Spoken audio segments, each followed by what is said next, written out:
Hey, let me talk to you about something. We're talking about hot water heaters here today, and check this out. This is the electrode. This is what a good electrode should look like. Of course, shouldn't have that rubber band on there.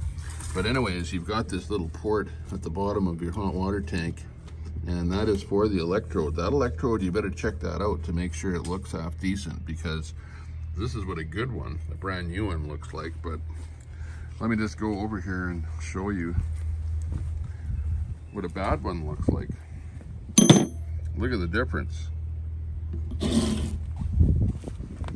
Here's the new electrode. Here's what the electrode looks like after 2 seasons. 2 seasons. I would check yours every season. And the other problem that I have here is right here with these threads.